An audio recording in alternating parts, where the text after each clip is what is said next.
ya kulomhlaba lo lesiphila kuwo kunengi lesifisa ukubamba ngetandla tethu tetimbili kwesibili sabe kuthatha inyathelo engani sesaba nayi indlela yabantu basemhlabeni bona bayakuthokotela kusibona sikhahla ngemadolo solo kusincinga impumelelo etandleni tabo bayajabula uma basihambele bomaweni bafuna cedza ngempilo tethu imihla nemalanga bahlezi bakhulekela kuphupha kwethu thina sikhulekela impumelelo hayi akusasiko kemelula nekuthi ujabule phambi kwetitha takho ngoba sona livalo iqiniso lithi uma ngabe ubesaba ungabakhombisi kanjani mangabe njalo uma uthatha isinyathelo basithathe kuqala kunawe akusiko ukuthi siyabesaba kepha kungilelivalo lokuthi impilo tethu tingahamba noma ngakunini enqale etandla tabo legcwele umuthi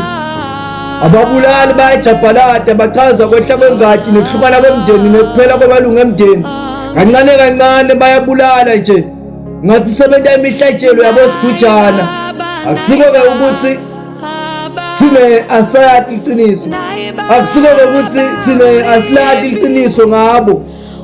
liningi labo lagadwa tinhlanga ebuncaneni bangati bakhula sebati bakhanza kuyinhlanhla yabo khanga babulalela abanye ngoba sonke sinikete indlela tempumelelo mane bona bafuna kuphumelela ngekubulalela tela abanye indlela tekuphila hayi ngeke man sonta ngilithana ngibuya yimbongo ehluleka kuthula sibude poet ngeke